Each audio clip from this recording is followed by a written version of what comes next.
ya nggak bisa ngurus negara. Ya siapapun Sri Mulyani mau sekolahnya di Harvard sekalipun ya, misalnya di Amerika ya, dia bukan di Harvard ya, nah di Berkeley kalau nggak salah. Nah ya tetap hancur lah, nggak mampu ya, dan terbukti naikkan kemiskinannya 6,85 aja per hari, hampir 100 juta orang miskin di Indonesia gitu. Makanya mencak-mencak lah si Sri Mulyani, malu lah. Apalagi Jokowi, kalau Jokowi mungkin nggak tahu malu ya, nggak ada Nggak tahu punya malunya kemaluan. gitu. Iya, Petruk susah begitu hidungnya panjang gitu, tapi dia hidungnya nggak panjang ya. Kurus tinggi, Iya, mancung tuh Pak. mancung Kurus gitu ya. tinggi, panjang mancung kan Petro kan. Iya, bukan giginya yang mancung ya. Dua-duanya Pak. Iya, nah begitu.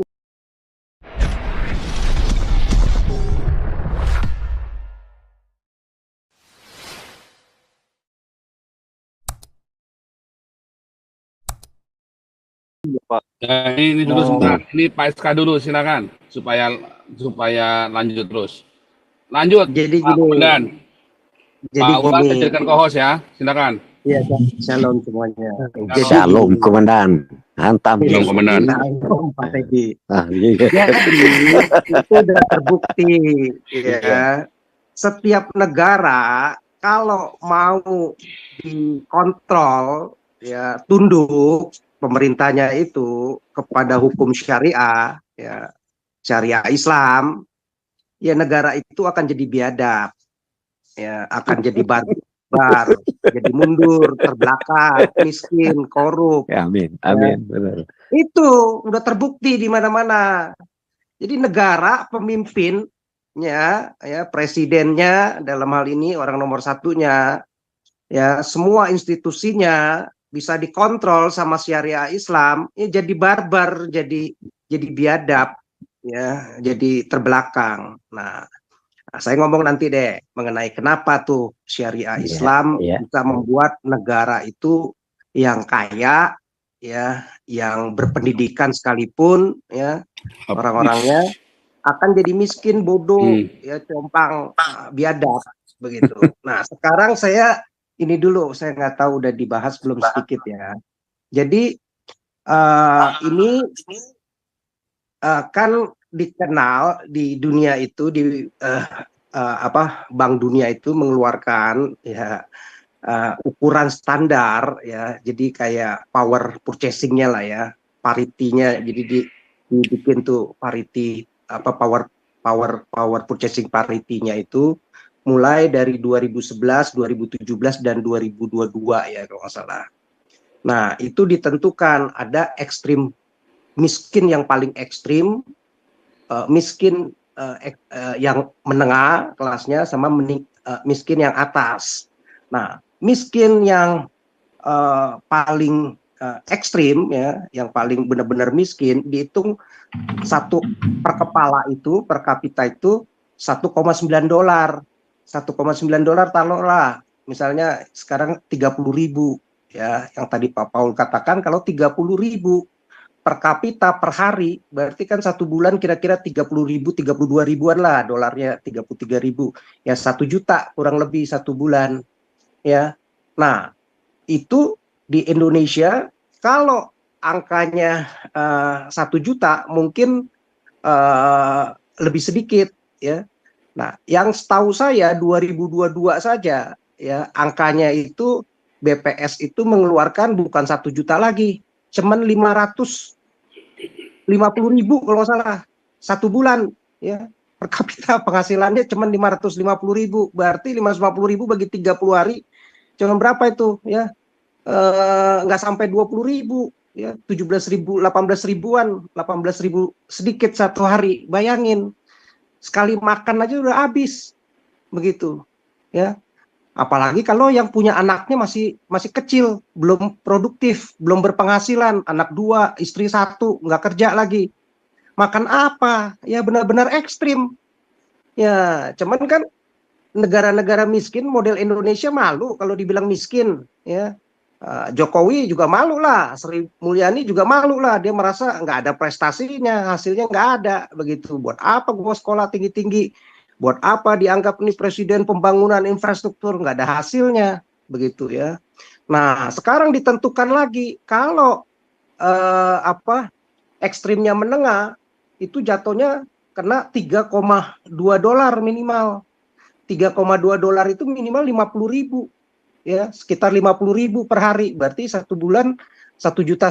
Wah, itu dulu tahun 2022 2023 kalau nggak salah, 2023 datanya itu yang 550.000 aja udah 25 jutaan orang, 26 juta orang Indonesia itu yang miskin ya. Artinya cuma 18.000 sehari. Itu apalagi kalau dia punya anak, punya istri, makan apa begitu. Ya benar-benar ekstrim begitu, miskin. Nah, sekarang kalau dinaikkan lagi menjadi 3,2 dolar ya, itu udah 50.000. Wah, itu udah lebih banyak lagi, bisa jadi mungkin 70 juta 80 juta orang yang miskin ya. Sedangkan dinaikkan lagi untuk miskin yang garis-garis atasnya itu sekitar $6,85 lah katakan sehari. Itu kurang lebih berarti 100 ribuan per hari, berarti 1 bulan 3 juta. 3 juta kalau dia punya anak 2, punya istri 1, ya mungkin buat makan-makan masih cukup lah, begitu ya. Nggak ada lagi yang lain. Walaupun itu sebenarnya masih kurang, masih jauh, begitu. Karena kalau dibandingkan kayak kerja di Amerika, Eropa aja, ya minimal paling jelek-jelek aja 1 jam saja $10, 150.000, 160.000 per jam, 1 jam, bukan 1 hari lagi.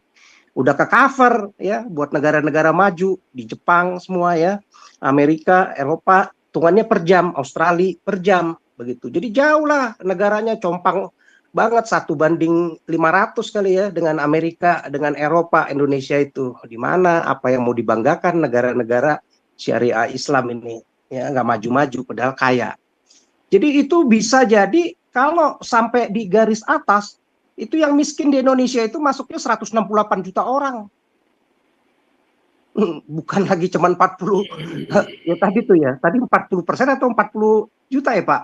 Oh, 40% benar ya. 40%. 40% kali 268 berarti hampir 300 280 juta ya, berarti 140 juta. 120 juta ya. Iya. Hampir 120 juta. Gila itu, Pak. Iya, itu mungkin menengah ini Pak, yang menengah Pak, yang $3. Kalau batasnya yang 6,85, 168 Nah, juta ya ya. bisa 70% kali Pak. Pareto itu Pak. Iya. Di Amerika kerja 1 hari minimal 1 jam 160 ribuan ya, Ya, minimal aja nih yang paling satu jam murah-murah. katanya $15 ya. Kita hitung yang paling murah aja lah, 10 10, dolar buat 10. gampang lah misalnya ya. Ya Anak jangkau saya yang paling murah aja. 10 euro, Pak. 8 euro 10 kali, 8 euro euro. lebih Ya gede lagi kan. 10 dolar sejam. Iya. Anak saya 16 tahun tuh. Nah, cuman makan Hampir loh. hampir 200.000 kan ya. Nah, ini minimal 175.000 lah ya, 1 jam. Di Indonesia 1 hari untuk yang terhitung dapat 100.000 saja itu 168 juta Pak, angka kemiskinannya, kan gila begitu ya. Jadi di mana prestasinya, di mana Indonesia majunya begitu. Jadi hancur. Dan ternyata ya dari data ini itu 2023 saja di Jawa itu paling banyak, itu hampir dengan hitungannya aja cuma 18.000 ya per hari ya, itu hampir 14 jutaan gitu. Tapi kalau di ambang atasnya itu datanya itu mungkin bisa jadi hampir 70 jutaan Pak di Jawa, bayangin. Jadi daerah yang paling menguasai miskin itu daerah-daerah kadrun yang banyak kadrunnya ya, Jabar ya, Jatim, Jawa Tengah gitu ya. Jadi miskin semua itu, paling banyak menguasainya begitu ya. Baru daerah Sumatera lagi ya.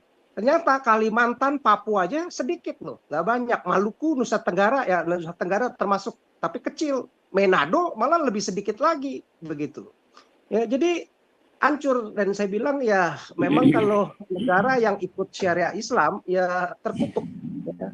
Kenapa? Karena di dalam syariah Islam itu nggak ngerti dia memperlakukan manusia memperlakukan hak asasi manusia. Yang ada dia maunya menang sendiri, buat Islamnya sendiri, buat penganutnya sendiri. Yang lain pokoknya mesti dianggap kafir, jadi warga-warga kelas 2, harus disingkirin, harus ditaklukin, dibohongin aja pokoknya ya, sama kayak kita nih dibohongin ya. Dulu ngomongnya ayo kita sama-sama NKRI ya, kalau tahu kayak begini mau dibohongin ya nggak mungkin lah wilayah-wilayah timur itu mau bergabung dengan Indonesia ya. Soekarno udah ngerayu-rayu, kalau kamu pakai syariah Islam ya, konstitusinya dulu ya tahun 55 ya, daerah timur semua saudara-saudara kita yang dari timur ya mereka mau merdeka, mana mau gabung dengan Indonesia. Ya ternyata ya memang Indonesia yang syariah Islam ini ya nggak bisa dipercaya ya, termasuk pemimpinnya Jokowi nggak bisa dipercaya ya, dibohongin, ditakiain kita begitu gabung dengan Indonesia. Jadi nggak ada lagi istilah NKRI. NKRI itu justru mesti seperti zaman tahun 55. Lo kalau mau pakai syariah lo, ya udah, gue mau memisahkan diri. NTT merdeka, Kalimantan merdeka, daerah Dayak, Papua merdeka, begitu. Manado merdeka, Batak merdeka, Terutama ya. merdeka. Nah, merdeka, begitu. Karena gue udah dibohongin, percuma ngomong NKRI, apanya NKRI? Orang lu menganggap gue jadi warga kelas 2, nggak ada keadilan, lu mau menang sendiri, lu pakai syariah lo. Bahkan sekarang pengusaha-pengusaha gue yang minoritas ini dipajakin, ya. Yang punya lu, uangnya dikorup buat pejabat-pejabat lu, buat bangun pesantren, buat anggaran-anggarannya, buat bangun sekolah-sekolahnya, buat pejabat-pejabatnya sekolah ke luar negeri datang ke sini pulang jadi pejabat, korupsi. Ya, tapi kalau udah ikut syariahnya ya bebas-bebas saja begitu. Ya, jadi ajarannya ini dengan model MUI, tunduk sama MUI, tunduk sama FKUB, tunduk sama orang-orang bodoh yang cuman fanatik agama ya, nggak bisa ngurus negara. Ya siapapun, Sri Mulyani mau sekolahnya di Harvard sekalipun ya, misalnya di Amerika ya, dia bukan di Harvard ya, nah di Berkeley kalau nggak salah. Nah ya tetap hancur lah, nggak mampu ya, dan terbukti naikkan kemiskinannya 6,85 aja per hari, hampir 100 juta orang miskin di Indonesia gitu. Makanya mencak-mencak lah si Sri Mulyani, malu lah.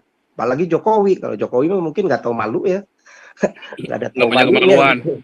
Iya, Petruk susah begitu, hidungnya panjang gitu, tapi dia hidungnya nggak panjang kurus tinggi, mancung tuh Pak. Mancung gitu ya. Tinggi, panjang, mancung kan Petruk kan. Iya, bukan giginya yang mancung ya. Dua-duanya Pak. Iya, nah begitu. Jadi nggak mungkin. Nah, kedua ya, kalau udah ngikutin dia, nggak mau ngikutin dia ya, seperti kayak tadi gereja nggak boleh bangun ya, si siapa tadi, Maruf Amin ya, rancangannya itu kan, yang memang yang dulu kan juga mau singkirin Ahok, begitu udah jelas-jelas ya kan, singkirin Ahok, habis itu udah jadi wapres pura-pura minta maaf, begitu di pengadilan Ahok marah begitu, Muslim NU-nya marah, wah kamu ini memaki-maki lah istilahnya, bahasanya kasar kepada Rais Am NU. Padahal Rais Am NU-nya kelasnya begini, yang udah jelas-jelas ada videonya, kita singkirkan Ahok, nggak boleh jadi gubernur, ya kan? Nah, bukannya dikoreksi, ya justru NU takiyah lagi begitu, bahwa Rais Am NU ini ya memang barbar begitu, dia memperlakukan orang kafir nggak boleh memimpin, bahaya nih, mesti akidah sama kita.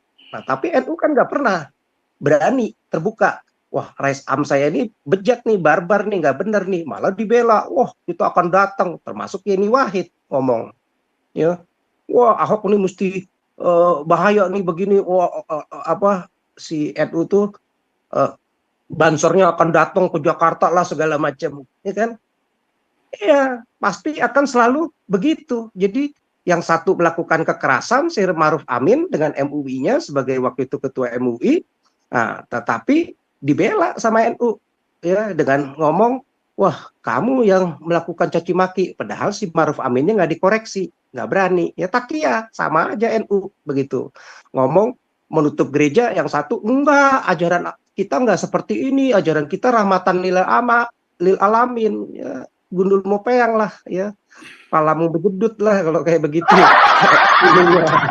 Ya, nggak ada begitu. Ya bohong begitu, kamu membohongi diri, membohongi masyarakat, membohongi publik. Ya NU itu juga sama aja. Malah kamu munafik, menutup-nutup kekerasan itu begitu. Ya, justru udah jelas-jelas kok ya di Qur'annya mengajarkan, mengatakan ya kafir harus diperlakukan sebagai warga yang bisa dipajakin, bisa dibohongi, bisa disingkiri, bahkan bisa dibasmi begitu. Kalau kamu berani ngelawan, ya, ya saya akan pakai kekerasan lewat ormas-ormas saya, lewat masyarakat yang saya provokasi, Islam-Islam yang masih bodoh, yang IQ di bawah 70 sekarang mungkin ke 60 begitu. Kekerasan, datang jihad, Allahu Akbar, Allah barbar begitu, ya kan? Oh, kita bakar, kita bunuh, oh kafir, wah segala macam. Ya udah seperti itu. Ya pakai cara lebih apa?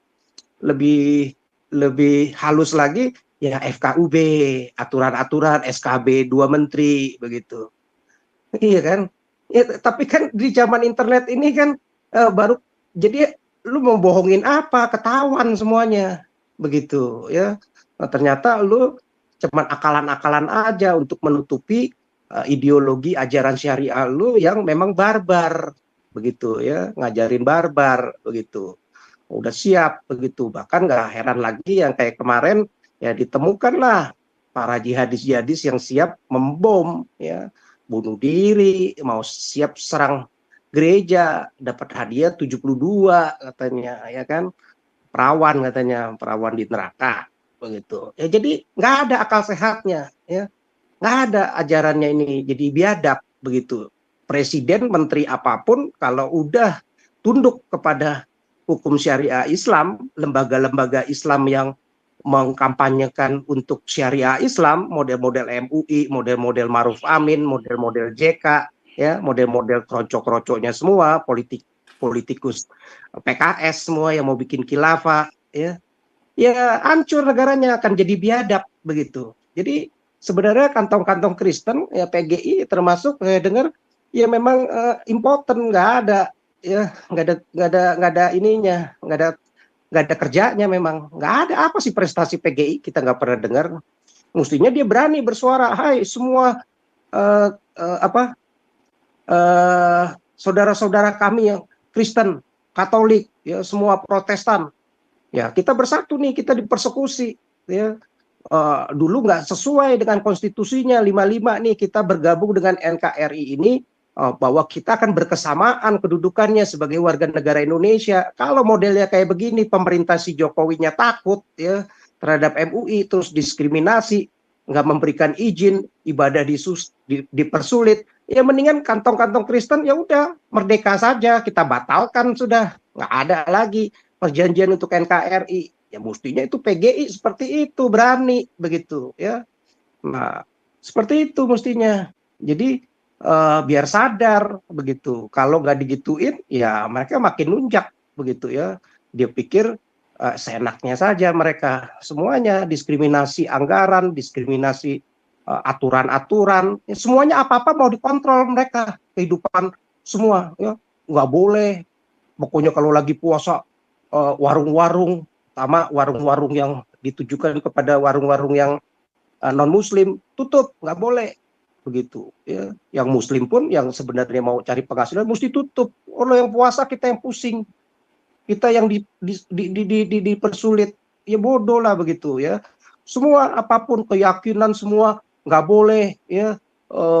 Orang mau rosario lah segala macam nggak dikasih izin, sedangkan dia teriak-teriak setiap hari 5 kali tiap malam, pusing tiap pagi ya, ngeganggu orang, cuek-cuek aja ya, di jalan ibadah cuek-cuek aja ya. Semua mau dikontrol ya, daerah-daerah syariah mesti berpakaian muslim segala macam. Ya, coba aja kalau kita coba daerah Papua, daerah Manado, suruh semuanya pakai pakai ini, mesti pakai apa, salib, kalung salib di situ. Marah nggak? Ya marah lah. Nah, tapi mereka nggak mau.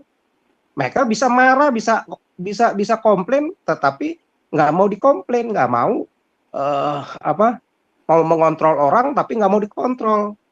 Ya emang compong ini ajarannya begitu ya, nggak ada benernya ya, akhirnya menjurus lama-lama jadi biadab negaranya, pemerintahnya pun, Jokowi pun jadi biadab sekarang ya, aparat-aparatnya pun jadi biadab sekarang ya, menteri-menterinya semua akan jadi biadab, semua anggota DPR-nya juga nanti akan bikin aturan-aturan biadab yang akan diskriminatif, yang akan intimidatif ya, yang akan berat sebelah gitu ya, akan melakukan kekasaran ya, kekerasan, kekejaman, bahkan itu semua. Sebentar-sebentar kalau ini ya onar ya, menjurusnya lama-lama rusuh begitu ya.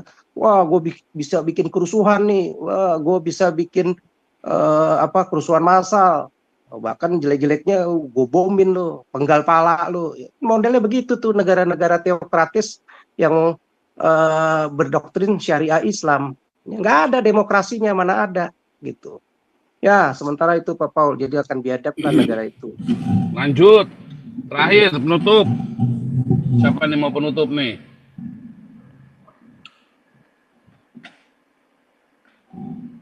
Nih.